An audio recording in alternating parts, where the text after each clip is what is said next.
السلام عليكم ورحمة الله وبركاته. إن الحمد لله نحمده ونستعينه ونستغفره ونعوذ بالله من شرور أنفسنا ومن سيئات أعمالنا. من يهده الله فلا مضل له ومن يضلل فلا هادي له، وأشهد أن لا إله إلا الله وحده لا شريك له، وأشهد أن محمدا عبده ورسوله. أما بعد،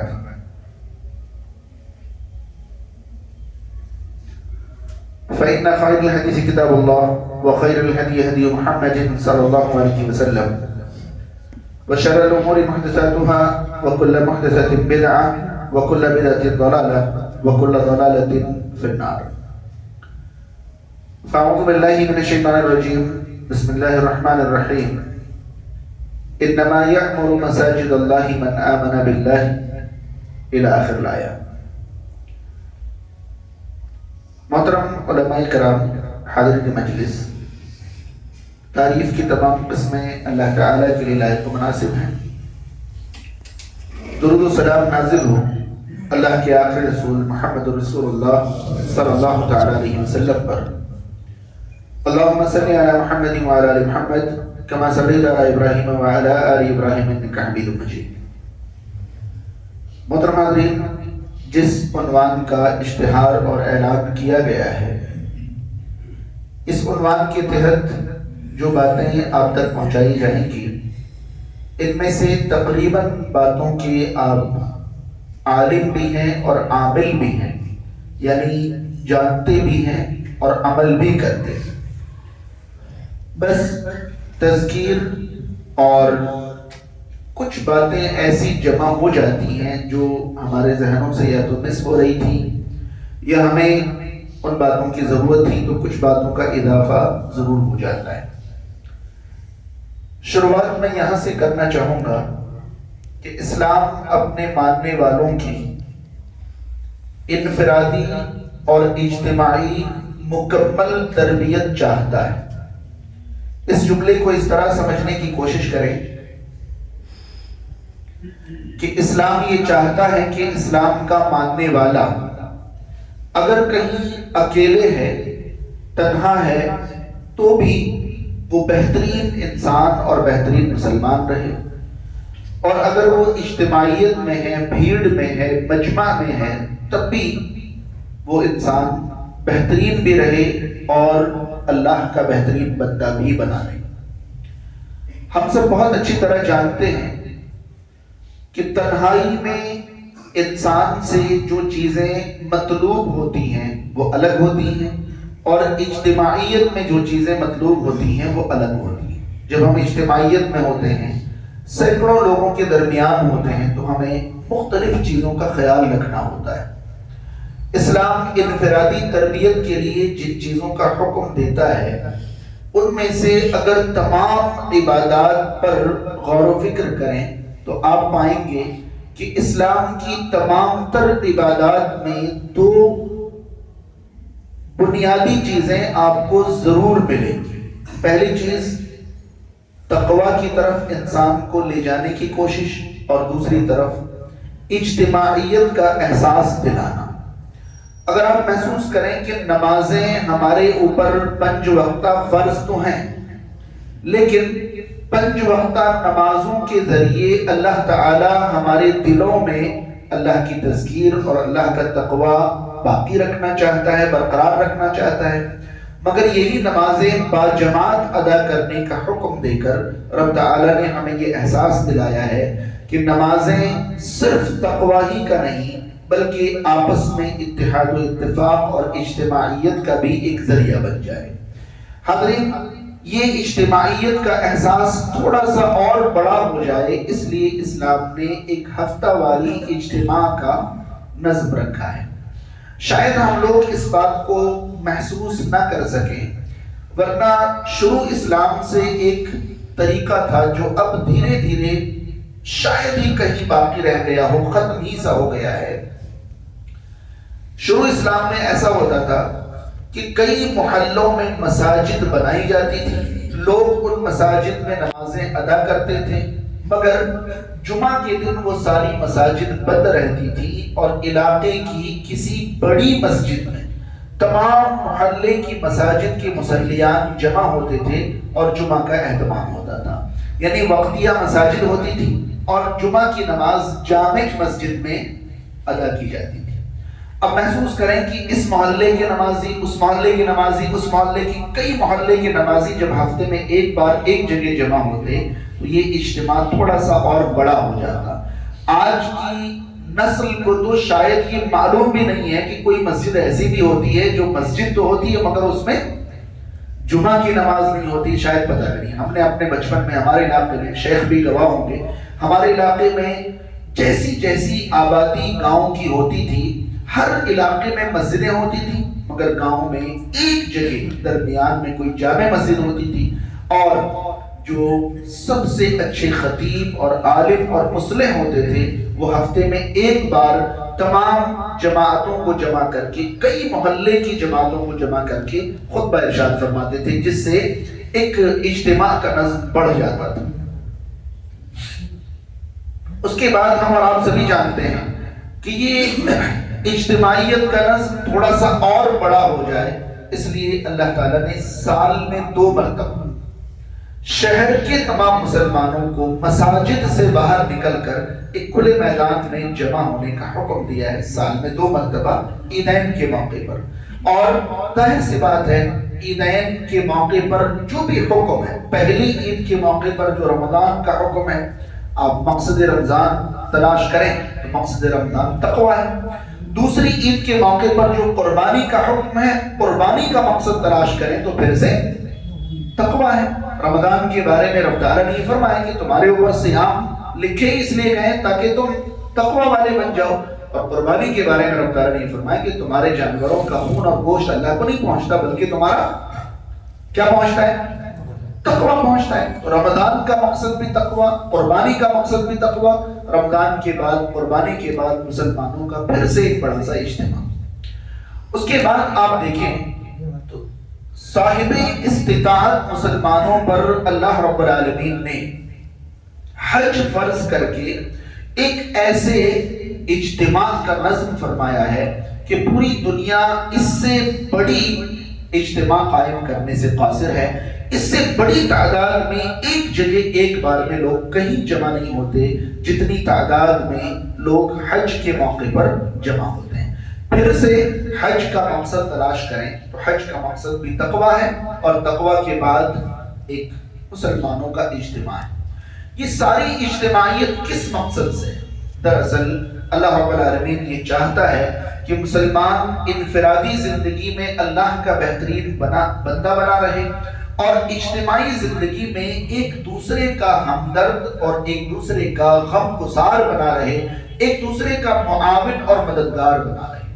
حضرین کرام، شاید آپ کو یہ بات محسوس ہو کہ صحابہ کرام رضوان اللہ علیہم اجمعین کے زمانے میں مسلمانوں کے دلوں میں اتنی الفت اور محبت جو قائم اور باقی تھی، اس کی ایک بڑی وجہ روزانہ 5 بار ان کا مساجد میں جمع ہونا ہوتا تھا.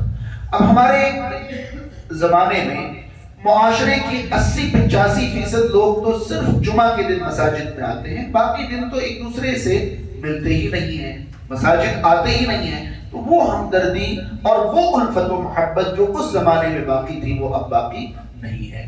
اسی لیے نبی کریم صلی اللہ علیہ وسلم جب مکہ معظمہ سے ہجرت فرما کر مدینہ منورہ تشریف لے گئے تو آپ نے پہلا بنیادی اور مرکزی کام جو کیا وہ تعمیر مسجد کا کام تھا. اب مجھے بتائیے کہ ہم ایک طرف شریعت میں یہ پڑھتے اور سنتے ہیں کہ اللہ تعالیٰ نے گزشتہ نبیوں کے مقابلے میں ہمارے نبی صلی اللہ علیہ وسلم کو ایک فضیلت یہ عطا فرمائی ہے کہ ہمارے نبی کی امت کے لیے پوری زمین کو نماز کے قابل بنا دیا گیا. پوری زمین کو طاہر اور نماز کے قابل، پاک اور نماز کے قابل پوری زمین کو اللہ تعالیٰ نے بنا دیا ہے.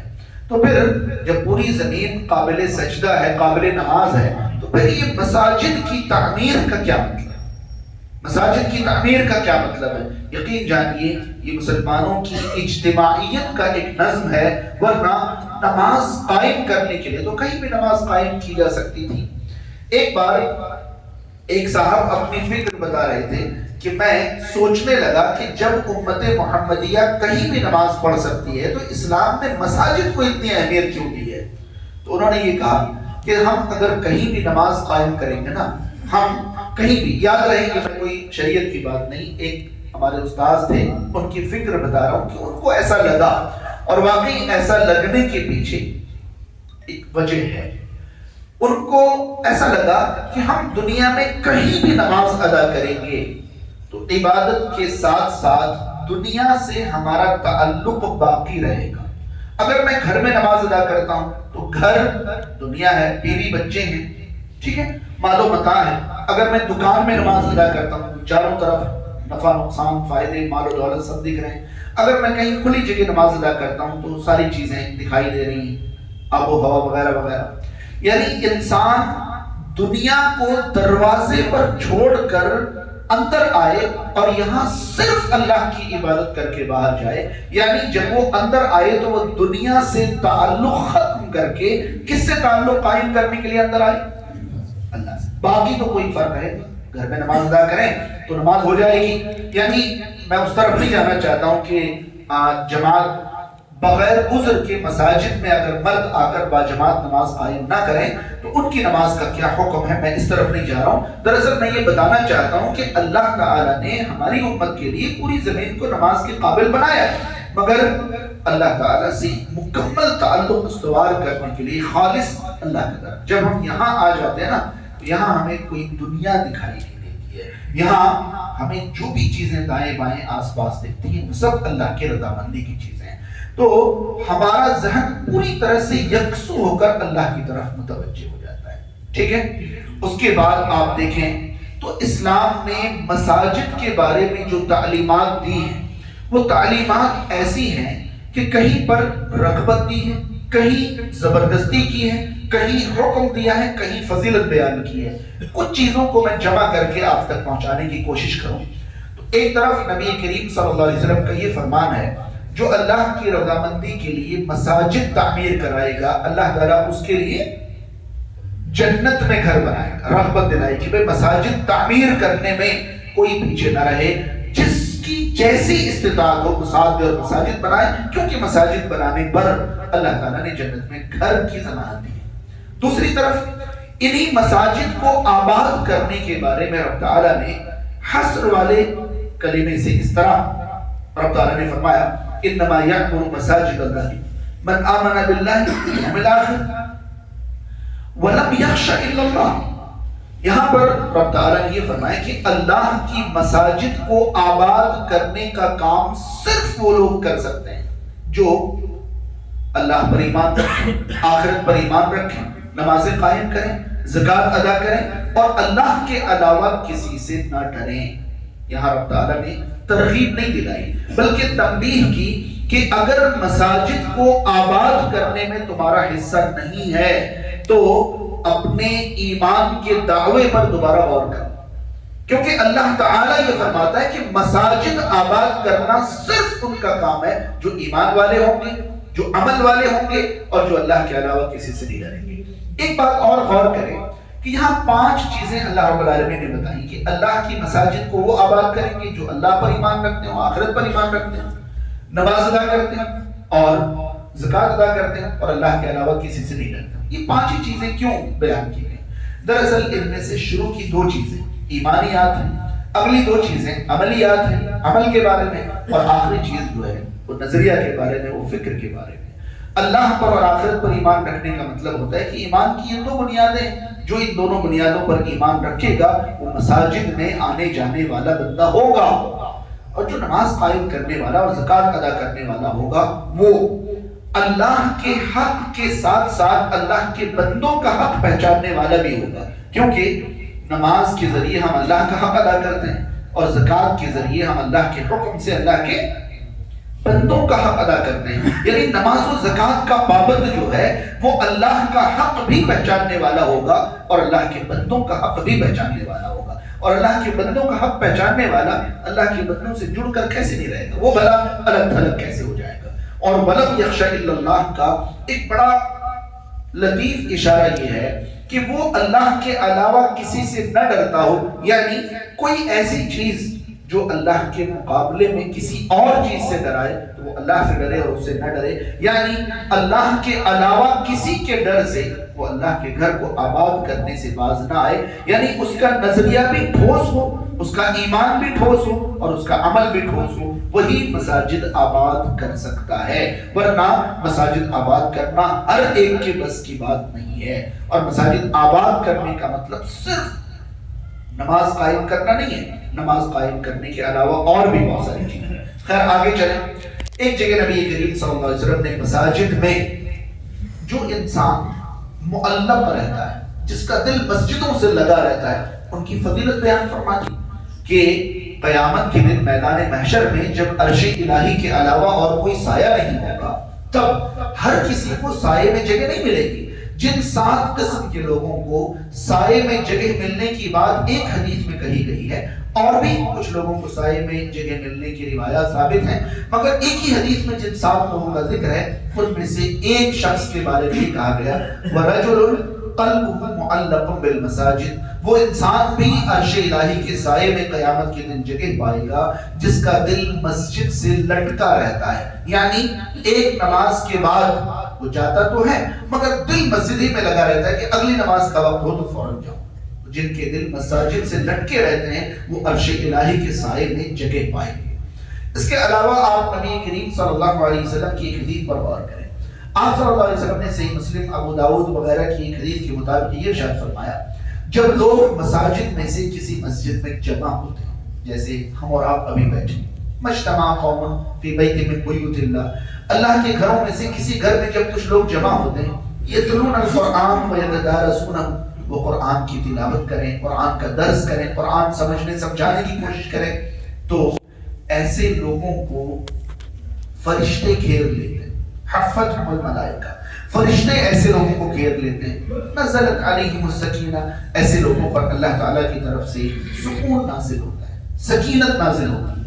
اور صلت علیہم الملائکہ، ایسے لوگوں پر فرشتے دعا کرتے ہیں، ایسے لوگوں کے لیے فرشتے دعا کرتے ہیں. اور اللہ تعالیٰ اپنے مقرب ترین فرشتوں، اپنے قریب کے فرشتوں میں ایسے لوگوں کا ذکر کرتا ہے کہ دیکھو میرے کچھ بندے میرے گھر میں بیٹھے ہوئے ہیں.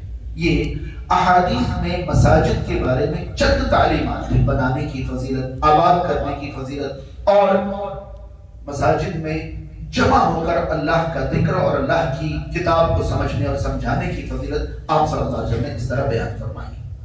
اس کے بعد آپ ایک حدیث پر غور کریں، مشہور حدیث ہے، آپ سب نے سنی ہوگی، صحیح مسلم کی حدیث ہے. نبی کریم صلی اللہ علیہ وسلم نے فرمایا کہ زمین میں سب سے محبوب ٹکڑا اللہ کی نظر میں مساجد ہے، اور زمین میں سب سے مبغوض ٹکڑا، ناپسندیدہ ٹکڑا اللہ کی نظر میں بازار ہے. یاد رہے، بازار ناپسندیدہ ٹکڑا ہونے کا مطلب یہ نہیں ہے کہ بازار آنا جانا گناہ ہے، بلکہ بازار میں بغیر کسی مقصد کے آنا جانا اللہ تعالیٰ کو پسند نہیں ہے. یا تو انسان تجارت کے لیے جائے یا انسان ضروریات فراہم کرنے کے لیے جائے، صرف دھکا مکی کرنے کے لیے، بھیڑ بڑھانے کے لیے، یا مزے لینے کے لیے، یا گھومنے کے لیے بازار جانا یہ پسندیدہ نہیں ہے. انسان مقصد کے تحت بازار جائے ورنہ نہ جائے. نبی کریم صلی اللہ علیہ وسلم کی اس فرمان پر ذرا رک کر غور کریں. زمین کے تمام ٹکڑوں میں اللہ کو سب سے زیادہ پسند آنے والا ٹکڑا مساجد ہے، اور سب سے زیادہ ناپسند ٹکڑا جو ہے وہ اس کو الٹ دیتے ہیں. جو جگہ اللہ تعالیٰ کو سب سے زیادہ پسند ہے وہ کوئی تو ہے جسے سب سے زیادہ ناپسند ہوگا، وہ کون ہے؟ جی ارے یہ تو بڑا آسان سوال ہے. اللہ کی پسندیدہ جگہ کو سب سے زیادہ ناپسند کرنے والا کون ہوگا؟ شیطان ہوگا. ٹھیک ہے، تو شیطان کو مسجد بالکل پسند نہیں آئے گی، اور شیطان کو اگر مسجد پسند نہیں ہے تو مسجد میں آنے والے بھی پسند نہیں ہے. اس کا مطلب یہ ہوا کہ مسجد آنے والے شیطان کو پسند نہیں ہے، اور مسجد آنے والے کو اللہ تعالیٰ بے حد پسند فرماتا ہے۔ اسی لیے نبی کریم صلی اللہ علیہ وسلم نے مساجد آنے کی جو فضیلتیں بیان فرمائی، ہر قدم پر گناہ مٹنے کی بات، ہر قدم پر نیکیاں ملنے کی بات، ہر قدم پر درجات بلند ہونے کی بات، اندھیروں میں مساجد آنے پر قیامت کے دن نور تام مکمل روشنی ملنے کی بات، یہ سب مساجد میں آنے کی فضیلت ہے۔ کیونکہ مساجد میں آنے پر اللہ تعالیٰ جس قدر خوش ہوتا ہے اسی قدر کسی کے پیٹ میں درد ہوتا ہے، وہ بڑی تکلیف محسوس کرتا ہے، اسے بہت برا لگتا ہے۔ میں یہ بات اس لیے آپ تک پہنچا رہا ہوں، کیا شیطان یہ چاہے گا کہ ہم مساجد والے بنے رہیں؟ چاہے گا؟ نہیں، شیطان یہ نہیں چاہے گا کہ ہم مساجد میں آنے والے بنے رہیں۔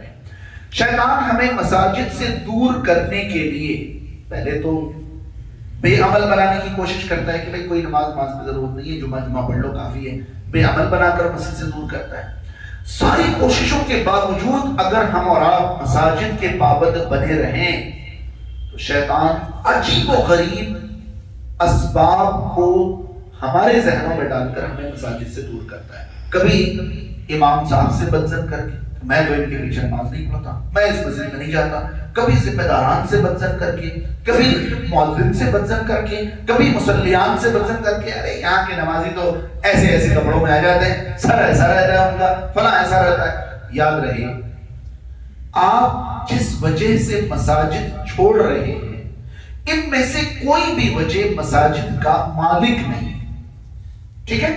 اگر کوئی امام سے بدگمان ہو کر مسجد چھوڑ رہا ہے تو یاد رہے کہ امام مسجد اللہ رب العالمین کی عبادت میں ہماری سربراہی کرتا ہے، امامت کرتا ہے، ہماری پیشوائی کرتا ہے، مگر امام مسجد مسجد کے مالک نہیں ہوتے ہیں کہ آپ ان کی ناراضگی کی وجہ سے مسجد چھوڑ دیں۔ ذمہ داران مسجد مساجد کی تولیت کرتے ہیں۔ تولیت کا معنی ملکیت نہیں ہوتا ہے، تولیت کا معنی ہوتا ہے کہ نظم و نسق اور انتظامات اس وقت ان کے ہاتھ میں ہیں، یہ تولیت ہے، اس لیے ان کو متولی کہتے ہیں، مساجد کے مالک نہیں کہتے ان کو۔ تو متولیان سے یا ذمہ داران سے کوئی انبن ہو جائے اور مساجد چھوڑ دیں، کون خوش ہوگا؟ امام صاحب نے کبھی نماز لمبی پڑھا دی، کبھی درس لمبا کر دیا، کبھی خطبہ لمبا کر دیا، کبھی امام صاحب کہیں جائز جگہ پر ایسے دکھ گئے جو دکھنے والے کو پسند نہیں کرتے۔ امام صاحب چائے کے ہوٹل میں کیا کر رہے تھے، امام صاحب وہاں پر کیا کر رہے تھے، ناجائز اور حرام جگہ نہیں تھی، مگر دیکھنے والے کی نظروں کو وہ چیز اچھی، میں ان کے پیچھے نماز نہیں پڑھوں گا، میں اس مسجد میں نہیں جاؤں گا۔ یہ بتائیے خوش کون ہوا اور ناراض کون ہوا؟ چلیے اس کو بدل دیتے ہیں، نقصان کس کو ہوا؟ اب انسان غصے کے مارے اپنا ہی نقصان کر لے تو اس سے زیادہ کم عقلی کی بات اور کیا ہوگی؟ آپ نے دیکھا ہوگا کہ انسان غصے میں کچھ نہ کچھ ایسا کرتا ہے جو نارمل حالت میں وہ نہیں کرتا ہے، مگر جو لوگ غصے میں اپنا فون توڑ دیتے ہیں، اپنا سامان توڑ لیتے ہیں، کئی بار تو اپنا سر دیوار پہ مار لیتے ہیں، یہ لوگ صرف غصے والے نہیں ہوتے بلکہ غصے والا ہونے کے ساتھ ساتھ کم عقل بھی ہوتے ہیں۔ بھئی مجھے غصہ کسی اور پر آیا ہے اور میں نقصان اپنا کر رہا ہوں، تو یہ عقل مندی کیسے ہو گئی؟ کسی اور پر غصہ آیا اور نقصان ہم اپنا کر لیں، یہ عقل مندی نہیں ہے۔ ایک مثال میں آپ کو بتاؤں کہ ہم رشتے ناتے میں سب کے ساتھ اچھا تعلق رکھنے کی کوشش کرتے ہیں۔ مان لیجئے میرے چچا سے کسی بات پر میری انبن ہو گئی اور میں اپنے خالو کا گھر جانا بند کر دیا، تو صحیح رہے گا یا غلط ہے؟ ہاں، اب وہ خالو کہیں کہ بھائی آپ میرے یہاں کیوں نہیں آتے ہو؟ میں یہ کہوں کہ چچا سے میری ذرا انبن ہو گئی اس لیے میں آپ کو، ارے تو چچا سے انبن ہو گئی تو میرے یہاں کیوں نہیں آتے ہو؟ کہیں گے نہیں کہیں؟ انبن امام صاحب سے ہوئی اور اللہ کے گھر آنا بند کر دیا۔ بھائی امام صاحب کا گھر نہیں ہے یہ کس کا گھر ہے؟ اللہ کا گھر ہے، اسے اللہ کا گھر کہا گیا ہے۔ قرآن اسے مساجد اللہ کہتا ہے، اللہ کی مسجد ہے۔ لڑائی بندے سے ہو رہی ہے، گھر اللہ کا چھوڑ رہے ہیں اور یہ ہم سمجھ رہے ہیں کہ ہم ناراضگی کا صحیح اظہار کر رہے ہیں۔ یہ اظہار ناراضگی نہیں ہے، یہ اپنے پیر پر کلہاڑی مارنا ہے۔ یاد رہے اجتماعی زندگی میں اپنے آپ کو اللہ سے دور کرنے کا سب سے پہلا قدم مساجد سے دوری ہے۔ بس میرے اجتماعی زندگی میں ایک لفظ آپ کو لکھ کر دے سکتا ہوں اور معاشرے میں کوئی اگر ایسا ہو تو آپ آزما کر دیکھیں۔ اگر کسی بندے نے مساجد میں با جماعت نماز ادا کرنا چھوڑ دیا اور گھر میں پابندی سے نماز ادا کرنے والا بن گیا تو وہ کچھ دنوں میں ٹائم سے نماز ادا کرنے سے پیچھے رہنے لگے گا. بات سمجھ میں آ رہی ہے؟ کیونکہ یہاں جماعت کی ٹائمنگ لگی ہوئی ہے، گھر میں جماعت کی ٹائمنگ نہیں لگی ہوئی ہے. وہ کہے گا چلو یہ کام نپٹا لو پھر پڑھ لوں گا. کبھی کبھار وہ ظہر عصر تک لے جائے گا، کبھی کبھار اس کی عصر غروب شمس تک چلی جائے گی، پھر کچھ وقت کے بعد اس کی نمازوں کی گنتی کم ہو جائے گی. وہ پہلے اور بعد کی سنتوں سے سستی برتنے لگے گا. کچھ وقت کے بعد فرض نمازوں کی تعداد کم ہو جائے گی. ایک نماز پڑھی تو دوسری نہیں پڑھی، تیسری پڑھی تو چوتھی نہیں. کچھ وقت کے بعد وہ بے نمازی ہو جائے گا.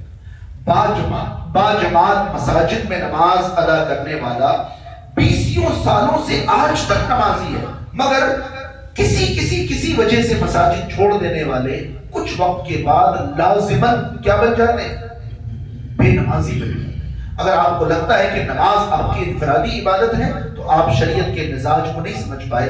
نماز مردوں کے لیے انفرادی عبادت نہیں ہے، عورتوں کے لیے انفرادی عبادت ہے اجتماعیت کی اجازت کے ساتھ. عورتیں چاہیں تو مساجد میں آ کر نماز ادا کر سکتی ہیں، مگر ان کے لیے انفرادی عبادت ہے، وہ گھر میں کریں کوئی مسئلہ نہیں. لیکن مردوں کے لیے نماز انفرادی عبادت نہیں ہے. اگر آپ یہاں اجتماعیت کا، جماعت کا ساتھ چھوڑ کر چاہیں گے کہ میں یہاں وہاں نماز پڑھ لوں گا کیونکہ مجھے امام صاحب اچھے نہیں لگتے، یا مجھے ذمہ داران اچھے نہیں لگتے، یا مجھے مصلیان اچھے لگتے، یا مجھے انتظام اچھا نہیں لگتا ہے، بہت اچھی طرح یاد رہے کہ آپ ان میں سے کسی بھی وجہ سے مسجد چھوڑ کر ان میں سے کسی کا نقصان نہیں بلکہ صرف اپنا نقصان کریں گے. آپ کا ایمان دھیرے دھیرے کمزور ہو جائے گا اور پھر دھیرے دھیرے آپ عمل سے انتہائی دور ہو جائیں گے.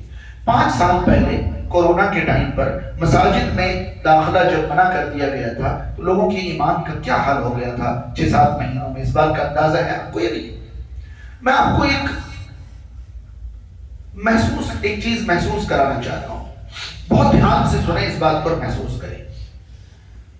دیکھیں ہماری زندگی میں جو کچھ بھی ہم بول رہے ہیں اور سن رہے ہیں، ظاہر سی بات ہے جو ہم بول رہے ہیں وہ ہماری زبان سے نکلنے والے الفاظ ہیں اور جو ہم سن رہے ہیں وہ ہمارے آس پاس کوئی اور بول رہا ہے. آپ میں سے اکثر کو معلوم ہوگا جو ہم بول رہے ہیں اس بولی کو ہم سن سکتے ہیں یا دیکھ سکتے ہیں؟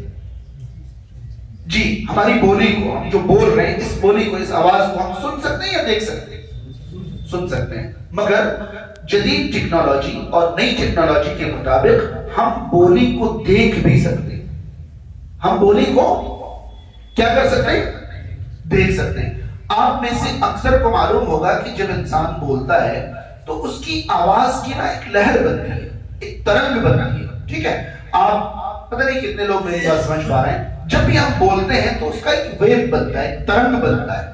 ٹھیک ہے، اور یہ جو ترنگ ہے نا، یہ مخصوص آلے کے ذریعے دیکھا جا سکتا ہے. تو یہ میں آپ کو کیوں بتا رہا ہوں؟ بتا اس لیے رہا ہوں کہ میں جو باتیں بولتا رہتا ہوں ان میں سے ہر بات کی ایک مخصوص شکل ہے. اگر میں اللہ کہوں تو لفظ اللہ کی ایک مخصوص شکل ہے، اور اگر میں گالی بکوں تو اس گالی کی ایک مخصوص شکل ہے. آپ کو معلوم ہے اگر صبح شام دن رات میری زبان سے اللہ اللہ نکلے گا اور میرے کانوں میں اللہ اللہ کی آواز پڑے گی تو میرا وجود اس شکل سے مانوس رہے گا اور یہ چیز میرے وجود کو سکون پہنچائے گی اور راحت دے گی. مگر ہم مساجد سے دور ہو گئے، عبادات سے دور ہو گئے. ہماری کمپنی، ہمارا سرکل، ہماری دوستی اور ہماری بیٹھکیں جو ہیں ایسے لوگوں میں ہونے لگی کہ ہر وقت میری زبان سے یا تو گالیاں نکلتی ہیں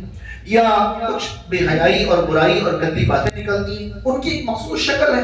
اب بار بار ہم ایک مخصوص لفظ سنتے جا رہے ہیں. ہمارا جو انٹرنل سسٹم ہے، جو اندر کا سسٹم ہے، وہ اسی طرح کی باتوں کا عادی بن جاتا ہے. پھر جب اس کے سامنے اللہ بولا جاتا ہے، نماز بولا جاتا ہے، آخرت بولی جاتی ہے یا تقویٰ بولا جاتا ہے، ایسی کوئی بات بولی جاتی ہے تو اس کا انٹرنل سسٹم اس طرح کے لفظوں کو اندر ایبزارب نہیں کر پاتا ہے، اندر لے نہیں پاتا ہے. اس کو شریعت میں کیا کہا جانتے ہیں؟ شریعت میں ایک ٹرمز ہے، ایک اصطلاح ہے قساوت قلبی، دلوں کا سخت ہو جانا، دلوں کا سخت ہو جانا. اور جانتے ہیں دلوں کا سخت ہو جانا کیا مطلب ہے؟ کیا لگتا ہے آپ کو کہ انسان کے دل جو گوشت کا ٹکڑا ہے وہ ہارڈ ہو جاتا ہے؟ اس کا یہ مطلب ہے دلوں کا سخت ہو جانا؟ مطلب اس کو آپ دبا کے دیکھیں گے تو وہ دبے گا نہیں، ہارڈ ہو جائے گا پتھر کی طرح، یہ ہے مطلب اس کا؟ نہیں. نرم دلی اور سخت دلی کا کیا مطلب؟ دل نرم ہونے کا مطلب کیا وہ بہت زیادہ اسپنجی ہو جاتا ہے، اور ہارڈ ہونے کا مطلب کیا وہ پتھر جیسا ہو جاتا ہے؟ بالکل نہیں. جب انسان کے دلوں میں سچی، صحیح اور حق کی باتیں فوراً ایبزارب ہو جائے، فوراً قبول کر لیا جائے، تو وہ دل کیسا ہے؟ نرم ہے. اور جن دلوں میں صحیح، سچی اور حق کی باتیں اثر ہی نہ کرے، دیکھا ہے آپ نے ایک انسان جو دن رات صبح شام بدکاریوں، برائیوں اور مکاریوں میں مبتلا ہے، آپ اس کو بٹھائیں اور بٹھا کر اللہ کی، آخرت کی، قیامت کی باتیں کریں، وہ بندہ یہ سوچے گا کہ یہ میٹنگ کب ختم ہو، کب نجات ملے، کیونکہ یہ جو ترنگیں اس کے کانوں سے ٹکرا رہی ہیں نا، یہ ویبس اس کے اندر کے سسٹم کو میچ ہی نہیں کر رہے، کیونکہ اس بندے نے آخری بار یہ الفاظ کب سنے تھے پتہ ہی نہیں. آگئی بات سمجھ میں؟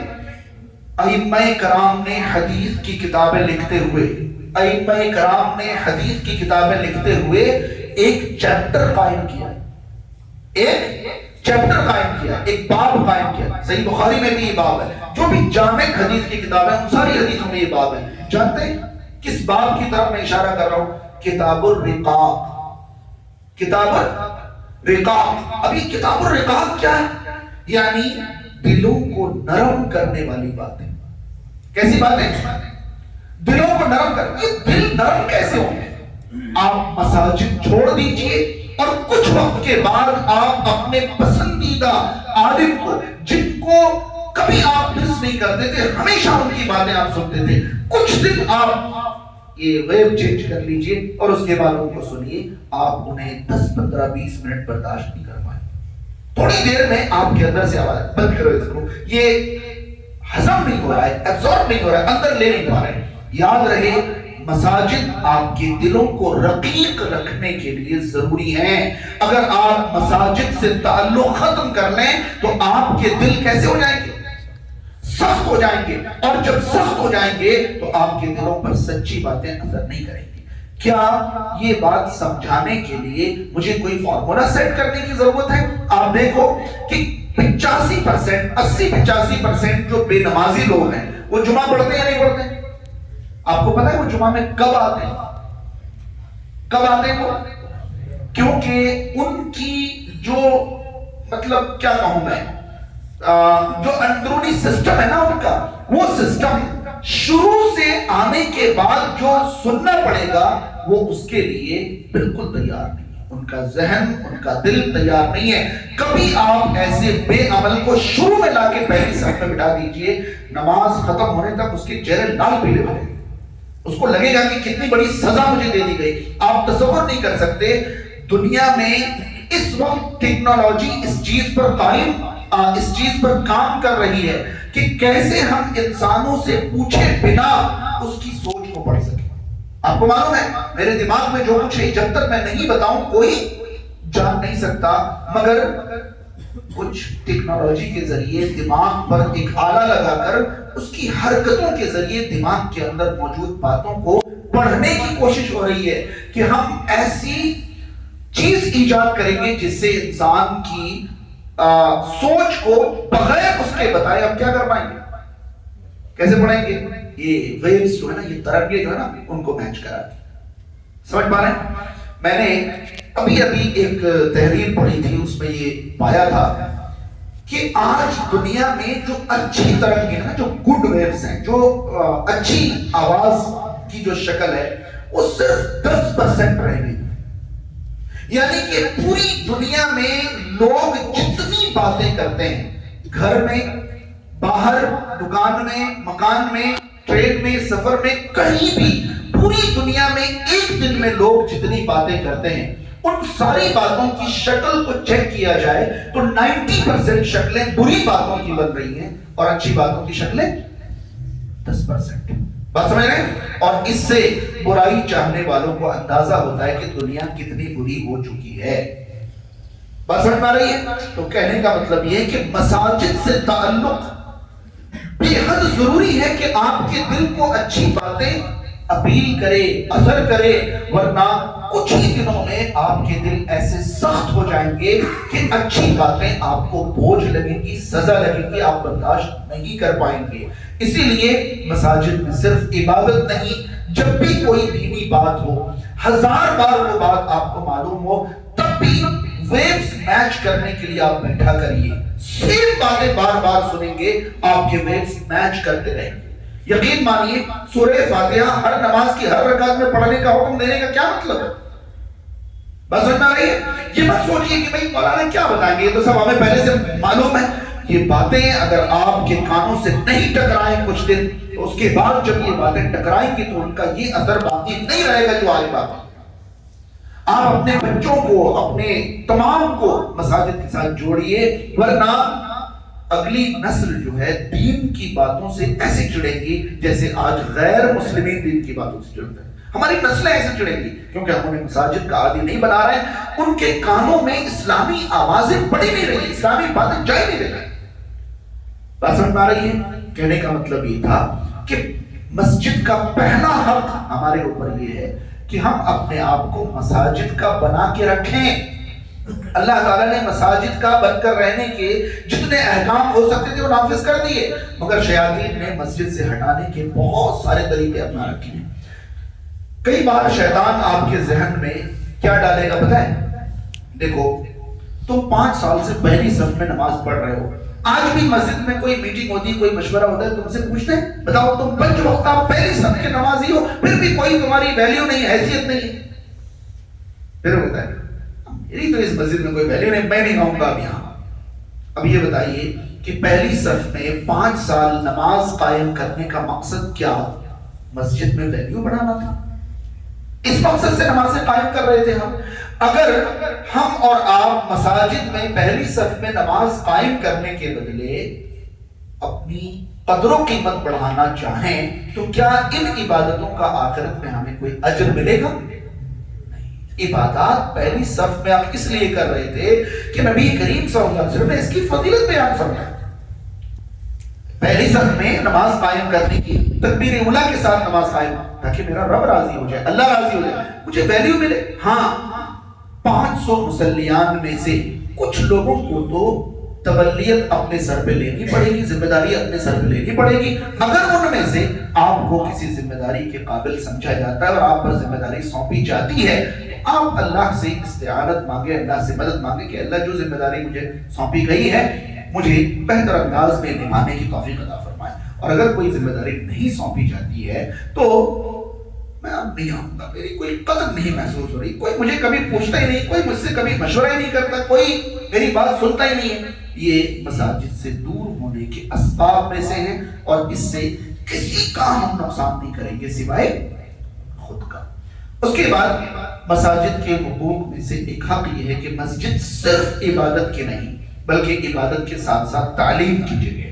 ایک چیز میں نے ابھی بتائی کہ مساجد میں خطبات اور دروس وغیرہ میں ہماری حاضری کس قدر ضروری ہے، یہ ہم اور آپ سمجھ سکتے ہیں. اب ماشاءاللہ اس بار جب میں آیا ہوں، آج ظہر بعد مدارس کی بچیوں کو تھوڑی دیر نصیحت کرنے کا موقع ملا. میں نے مدرسے کو گھوم پھر کر دیکھا، ساری چیزیں دیکھی، مجھے بڑی خوشی ہوئی. اور میں مبارکباد دینا چاہوں گا مسجد کے اندر ہمارے ذمہ داران کو، مسجد کے ذمہ داران کو، مدرسے کے ذمہ داران کو، جنہوں نے بھی یہ تعلیم کا انتظام شروع کیا ہے اور یہاں تک جنہوں نے پہنچایا ہے. میں اتنا سال رہ کر گیا، اتنا سال آتا رہا، مگر مسجد سے متصل تعلیم کا اتنا منظم انتظام جب سے میں آیا تھا اور اب تک اس سے پہلے کبھی میں نے نہیں دیکھا. آپ تمام کی ذمہ داری ہے کہ مساجد تعلیم کا مرکز ہے. نبی کریم صلی اللہ علیہ وسلم نے صحابہ کرام کو دین سکھانے کا جو مرکز بنایا تھا وہ کون سی جگہ کو بنایا تھا؟ مسجد نبوی کو بنایا تھا نا. اصحاب صفہ کی وہ 70 کے قریب صحابہ کرام مسجد کے باہر چبوترے میں ہی تو آپ صلی اللہ علیہ وسلم کی احادیث سنتے اور ریکارڈ کرتے تھے، جمع کرتے تھے. تو مساجد ہی تعلیم کا مرکز ہے. مساجد تعلیم کا مرکز بنے رہیں، اس لیے آپ کے ذمہ کچھ باتیں ہیں. یہ کیسے دن بدن یہ ادارہ ترقی کرے، یا مسجد میں جو بچیوں کی تعلیم ہو رہی ہے وہ کیسے دن بدن اور آگے بڑھے، اس میں آپ تمام سے جو کچھ بھی ہو سکے وہ مثبت انداز میں اپنا تعاون، اپنا ساتھ، اپنا سپورٹ ضرور دیتے رہیں۔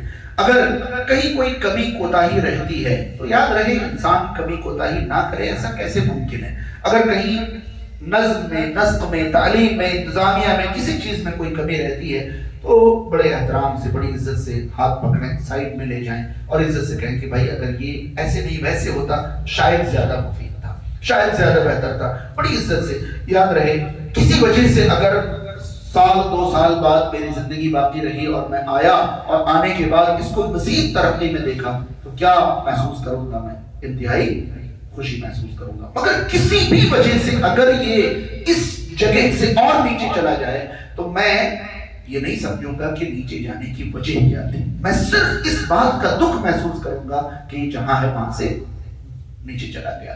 کتنی اچھی وجہ سے نیچے چلا گیا، یہ تو کبھی وجہ اچھی چیزوں کے نیچے جانے کی وجہ کبھی بھی اچھی ہو ہی نہیں سکتی۔ بھائی اچھی وجہ کسی اچھی چیز کو اوپر لے جائیں گے، بری وجہ اچھی چیزوں کو نیچے لے جائیں گے۔